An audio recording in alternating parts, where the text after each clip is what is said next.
Welcome back to the Deep Dive. Today, we're going deep into the world of habits with James Clear's Atomic Habits. Oh, yeah. We're going to be exploring how those tiny everyday actions can lead to huge changes, life-changing results over time. You know, what I think is really captivating about Atomic Habits is that it moves beyond kind of that traditional willpower-focused approach to habit change and instead introduces like a systematic framework for optimizing your behavior. I love that. It's like engineering your habit. Engineering our habits for peak Your performance. peak performance. Yeah, I love that.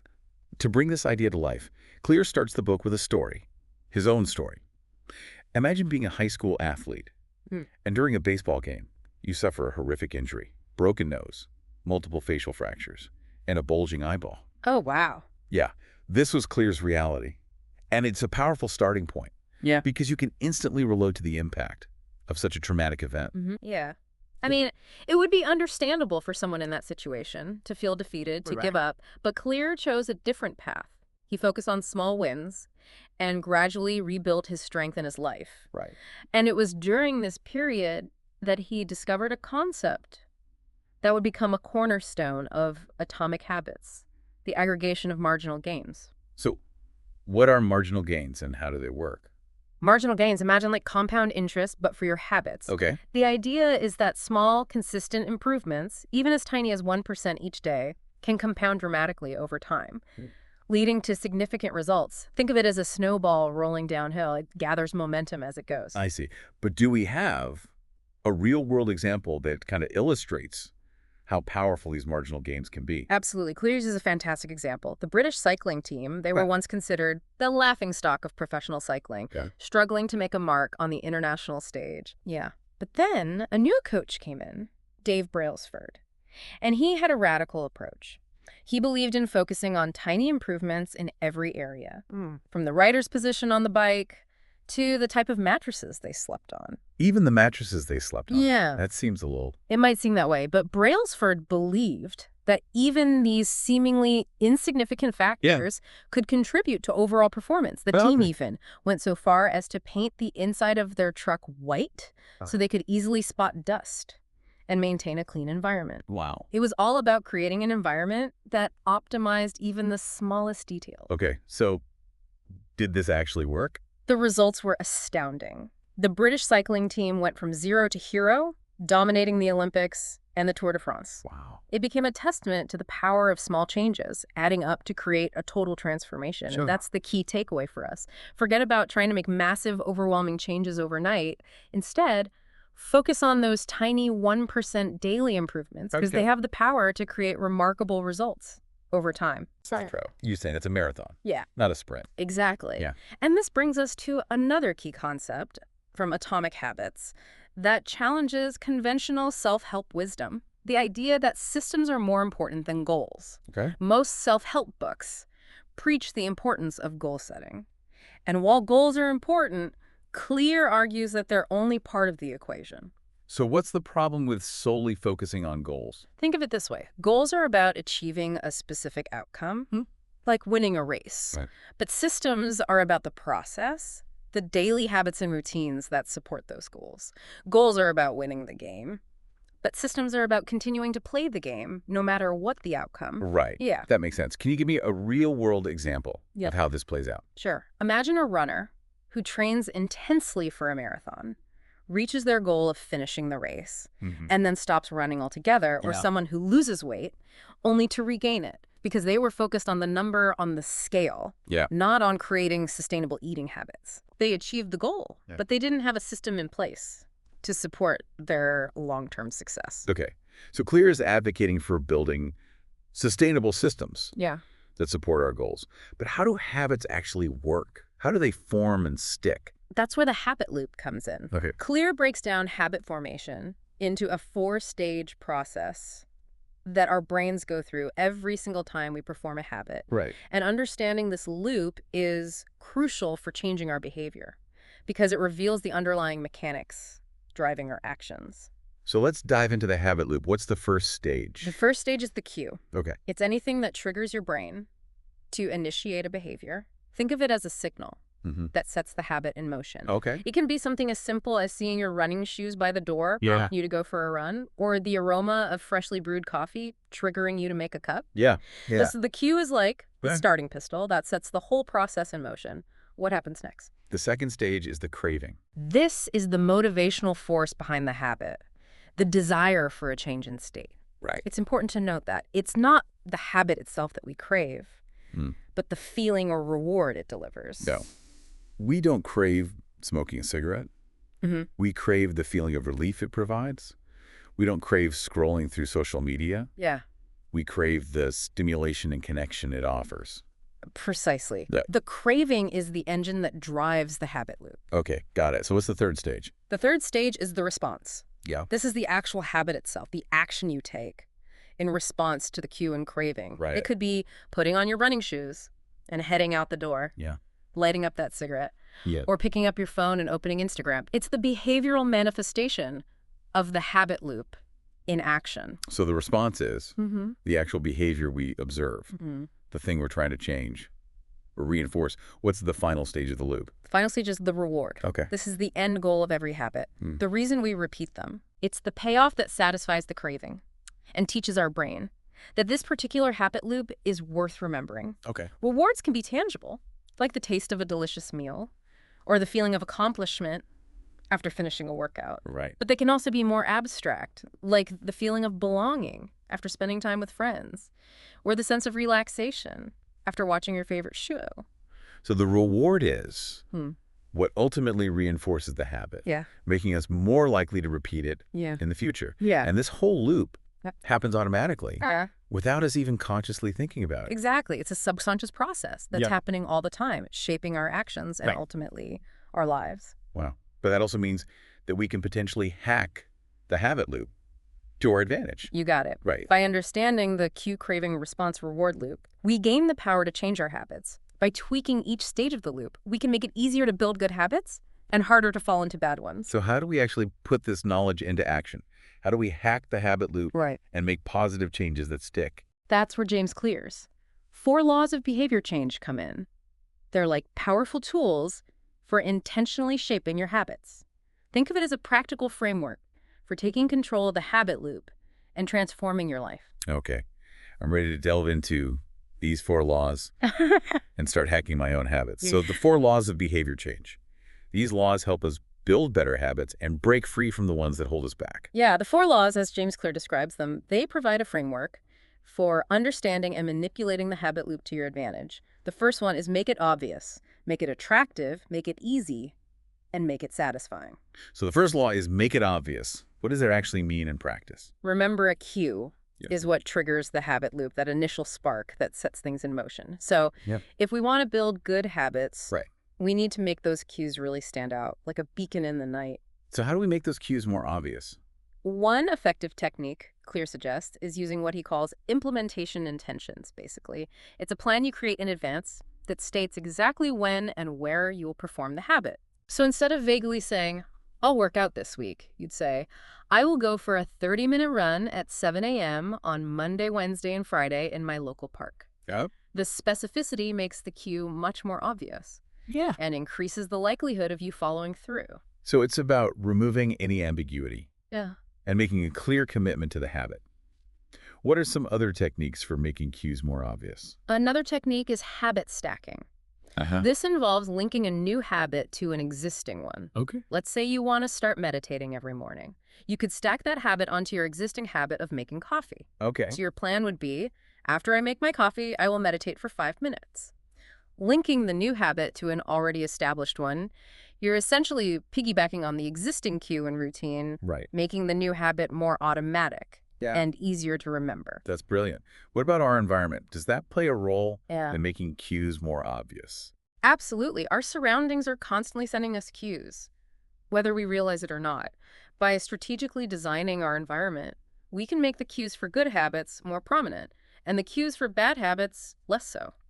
Think about it. If you leave your phone in another room, you're less likely to mindlessly scroll through social media.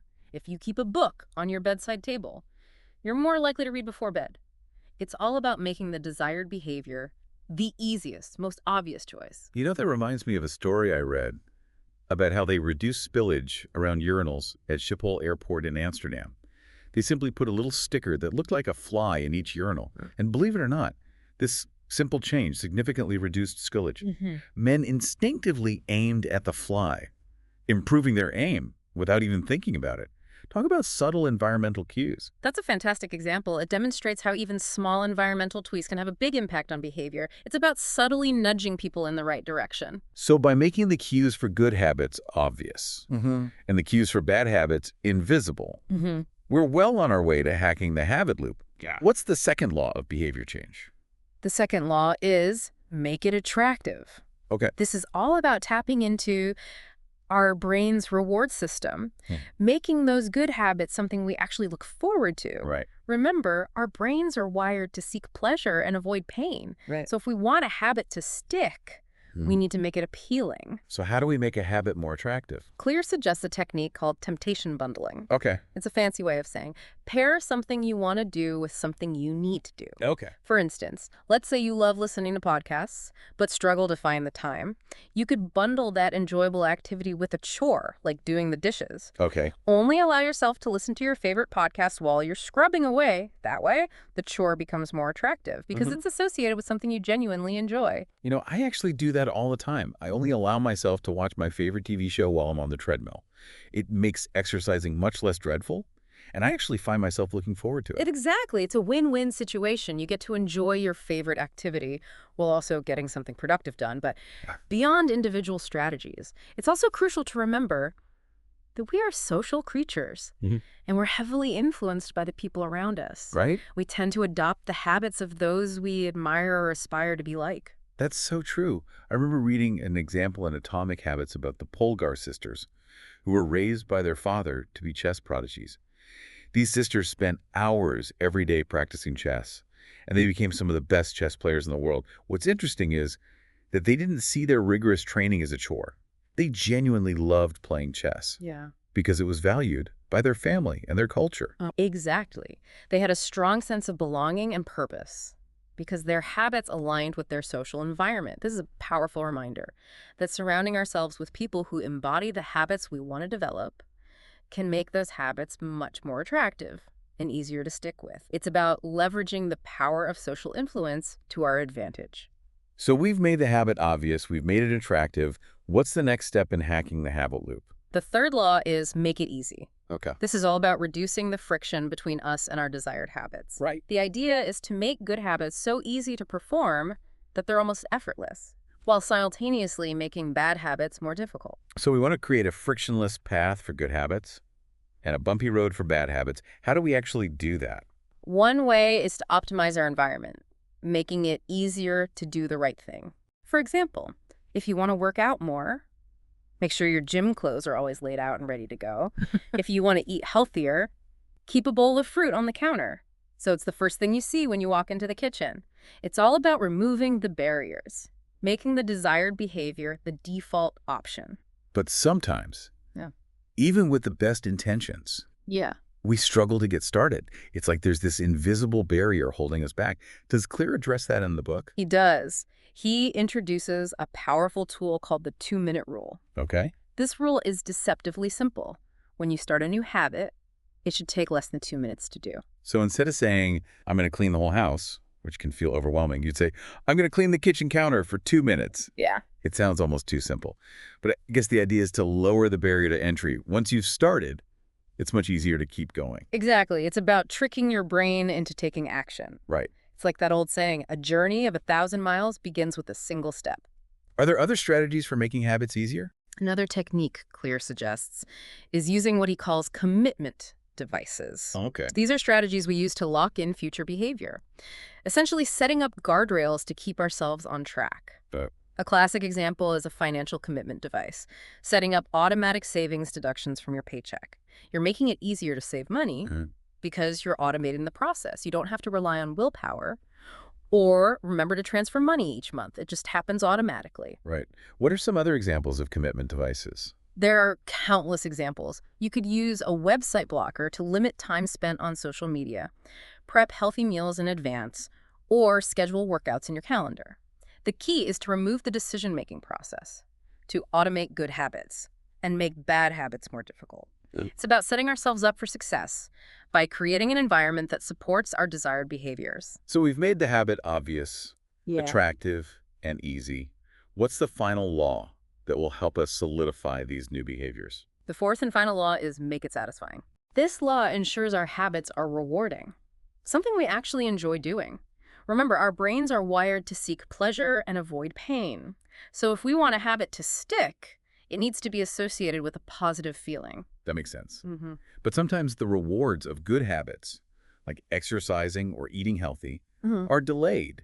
We might not see the benefits right away. So how do we make those habits satisfying in the moment, even if the payoff isn't immediate? That's where we need to get a little creative. Clear suggests using what he calls reinforcement. Okay. This involves finding ways to reward ourselves for sticking to our habits. Why? For example, if you're trying to save money, you could transfer a small amount to a fun money account every time you hit a savings goal. Or if you're working on a big project, you could treat yourself to a small reward after completing each milestone. The key is to find something that provides immediate gratification and reinforces the positive association with the habit. That's a good idea. What are some other strategies for making habits more satisfying? Another powerful technique is tracking our progress. It might seem counterintuitive, but the simple act of tracking our habits can make them more enjoyable. Clear talks about the paperclip strategy, where you move a paperclip from one jar to another every time you complete a specific task. I see. It's a visual representation of your progress, and it can be surprisingly motivating. Seeing those paperclips piling up serves as a tangible reminder of how much you've accomplished. It's like a visual scoreboard for our habits. Right. It gamifies the process and makes it more engaging. What about those times when we slip up and miss a day? How do we get back on track without getting discouraged? Clear emphasizes the importance of not breaking the chain. The longer our streak, the more motivated we become to keep it going. But life happens, and we're all going to slip up at some point. Right. The key is to get back on track as quickly as possible. Don't let one missed workout or one unhealthy meal turn into a full-blown relapse. Clear's advice is to never miss twice. So it's about being forgiving with ourselves, but also being disciplined about getting back on track. It's a balance of grace and grit. Precisely. Remember, consistency is key. Okay, so we've covered the 4 laws of behavior change. Make it obvious, make it attractive, make it easy, and make it satisfying. These seem like incredibly powerful tools for transforming our habits. But are there other strategies Clear discusses for taking our habit game to the next level? There are. Atomic Habits goes beyond these fundamental laws, offering even more nuanced insights for optimizing your behavior. In the next part of our deep dive, we'll explore how to leverage your unique strengths, find the perfect level of challenge, and ultimately embrace the deeper meaning of habits. So we've covered the 4 laws of behavior change. Make it obvious, make it attractive, make it easy, and make it satisfying. They seem like powerful tools for transforming our habits. But now, I'm really excited to dive into the deeper meaning of habits, how they shape not just our actions, but also who we are. This is where Atomic Habits transcends the practicalities of productivity and self-improvement and enters the realm of identity transformation. It's not just about getting things done. It's about becoming the type of person who gets things done, someone who embodies those values and qualities we aspire to. It's like our habits are a reflection of our inner selves, the outward manifestation of who we believe ourselves to be. Precisely. James Clear argues that our habits are essentially votes we cast for the type of person we want to be. Right. Each time we perform a habit, we're reinforcing a particular aspect of our identity. I love that analogy. Habits as votes for our desired identity. So if I consistently work out, I'm casting votes for being an athletic person. If I consistently read, I'm casting votes for being a curious and knowledgeable person. And if I consistently hit that snooze button, I'm casting votes for, well, maybe not the most productive version of myself. Exactly. Our habits are literally shaping who we are, brick by brick, action by action. Right. And this brings us to a crucial insight. If we want to change our habits, we often need to start by changing our beliefs about ourselves. Because if our identity shapes our habits, then our habits can also shape our identity. It's a two-way street, a feedback loop of self-reinforcement. You got it. Right. And Clear provides a simple but powerful framework for shifting our identity. It starts with deciding who we want to be and then proving it to ourselves with our actions. Okay. So instead of saying, I want to be a writer, you would start by saying, I am a writer. Then you prove it to yourself by writing every day, even if it's just for a few minutes. The act of writing becomes evidence that supports your new identity. So it's like building a case for the person we want to become. Yeah. Presenting ourselves with evidence that supports our desired self-image. And as we accumulate more evidence, our belief in ourselves grows stronger, making it easier to stick to the habit. It's a self-fulfilling prophecy in action. That's a fantastic way to put it. Yeah. And this is where the concept of small wins becomes so important. Each time we successfully perform a habit, no matter how small, it's a victory that reinforces our belief in ourselves. It's like depositing money into our self-efficacy account. I love that. Building up our confidence in our ability to change. I love that analogy. It's about celebrating those small victories. Yeah. Recognizing that they're not insignificant. They're deposits into our self-belief account. And as that account grows, we become more confident in our ability to change and achieve our goals, which fuels further action, creating a positive feedback loop of growth and transformation. Right. It's about recognizing the power of those small wins to fuel our motivation and create momentum. But even with a strong sense of self-belief and a string of small wins under our belts, we'll inevitably face challenges and setbacks along the way. Right. So how do we navigate those rough patches and stay committed to our habits when the going gets tough? Because let's be honest, even with the best intentions, there will be days when we just don't feel like sticking to our habits. Yeah. What does Clear suggest for those moments of doubt or resistance? This is where Clear encourages us to shift our focus from the outcome to the process, to fall in love with the journey of continuous improvement.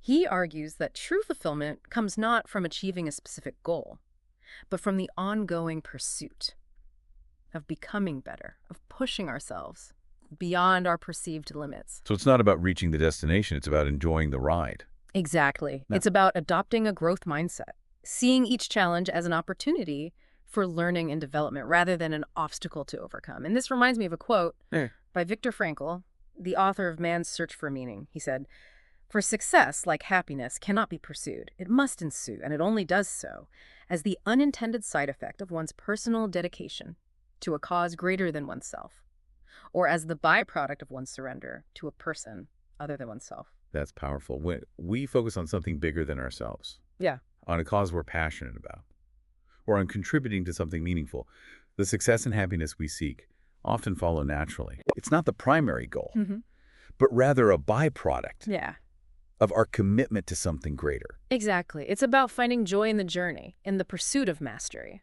rather than solely fixating on the end result. And this brings us back to the power of habits.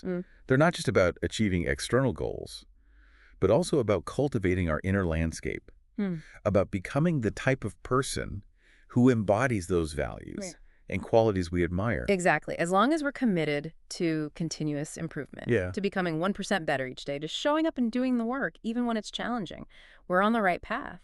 The destination will take care of itself. This has been truly insightful. I feel like I have a whole new understanding of how habits work, the power they hold, and the impact they can have on our lives. It's a book that has the potential to transform not just our actions, but also our very being. It's a reminder that we have the power to shape our destinies, one small habit at a time. So as we wrap up this deep dive, I want to leave our listeners with a question.